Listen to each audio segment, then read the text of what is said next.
Roti canai merupakan salah satu sajian kuliner khas Melayu yang populer di Medan, Aceh hingga Malaysia dan Singapura. Rasanya yang renyah, lembut dan gurih ini selalu membuat siapapun ketagihan. Roti yang bertekstur tipis dan sedikit garing ini pada umumnya disajikan dengan cara dicocol kari atau dapat juga disantap dengan gula pasir dan susu. Nah, bila biasanya roti canai kebanyakan hadir dengan bentuk bulat ataupun pipi, namun belum lama ini muncul roti canai yang berbentuk sangat unik, yakni menyerupai seekor ular. Apakah roti canai ini terbuat dari ular? Dan bagaimana roti canai bisa sangat populer di Indonesia? Untuk itu asal muasal akan mengajak Anda menelusuri jejak sejarah di balik kenikmatan roti canai dalam jelajah waktu dan cerita. Tidak aguanya. Bukan bundar ataupun pipih, penjual roti canai ini membuat bentuk unik menyerupai seekor ular. Lokasi penjualan roti canai berbentuk ular ini ada di Kota Baru, Kelantan, Malaysia. Roti canai unik ini adalah hasil kreasi C. Harun Ali. Dari salah satu unggahan si pelanggan, C. Harun terlihat menggulung roti canainya dengan bentuk memanjang, lalu dibentuk berkelok-kelok persis seperti anak ular.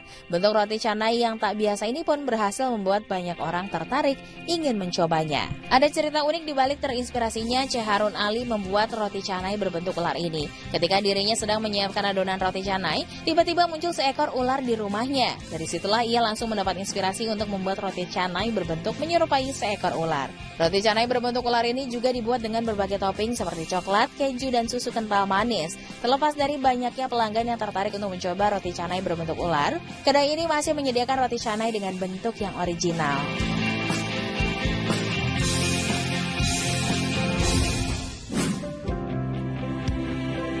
Sebelum menjadi makanan khas yang populer di Aceh dan daerah Sumatera Barat lainnya, keberadaan roti canai dipercaya bukan berasal dari Indonesia. Roti ini memang memiliki sejarah panjang, namun kejelasan tentang asal-usulnya masih dipertanyakan. Karena memang roti khas ini juga tersedia di berbagai negara seperti Indonesia, Malaysia, India, bahkan Singapura. Sebagian mengatakan kalau roti ini berasal dari India, tepatnya dari Chennai. Hal inilah yang kemudian menjadi asal-usul nama dari roti canai. Meskipun begitu, banyak yang meragukannya. Karena kebanyakan makanan ini dikonsumsi oleh keturunan Arab, bahkan makanan ini lebih banyak dijajakan di rumah makan khas Timur Tengah. Roti ini masuk ke Indonesia karena dibawa oleh masyarakat Arab. Setibanya di Indonesia, roti canai kemudian dikenal dengan nama roti Maryam. Menurut ceritanya, roti dinamai seperti itu lantaran dibawa oleh seseorang bernama Maryam. Roti ini lebih banyak ditemui di Aceh. Roti canai atau yang biasa dikenal dengan roti Maryam ini memiliki ciri khas berupa lapisan-lapisan tepung yang tidak menyatu. Hal inilah yang membuat penampilan roti canai semakin menarik. Karena tampilannya yang berbentuk lingkaran, roti ini juga disebut menjadi cikal bakal dari kemunculan martabak.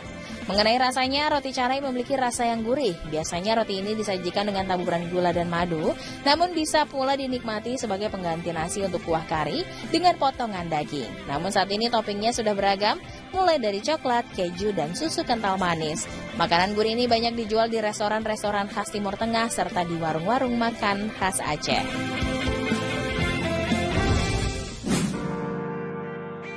Bagi para pecinta kuliner Nusantara, pasti sudah tidak asing lagi dengan es pisang ijo. Di antara kudapan asli Makassar, Sulawesi Selatan, es pisang ijo mungkin yang paling tersohor. Hidangan ini bahkan telah dikenal hingga pelosok daerah di Indonesia. Sesuai namanya, pisang menjadi komponen utama dalam kudapan ini. Selain itu, warna kulit luarnya yang hijau dengan cita rasa yang unik memberikan sensasi tersendiri. Es pisang ijo sendiri terbuat dari pisang kukus yang dibalut kulit dadar berwarna hijau, lalu disajikan dengan kuah kental yang berasal dari olahan santan mirip dengan bubur sumsum.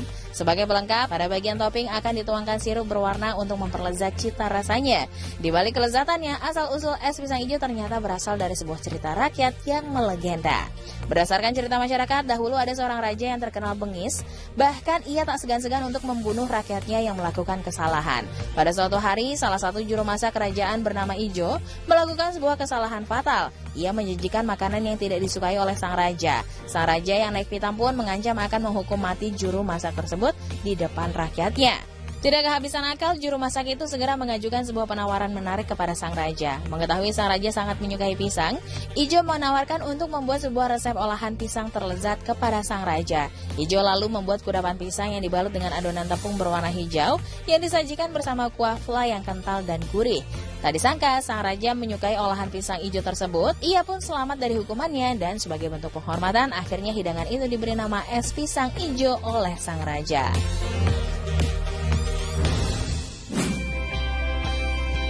Karena banyaknya peminat pada es pisang hijau, akhirnya mulai banyak yang berinovasi. Tidak hanya berwarna hijau, melainkan berwarna-warni seperti pelangi.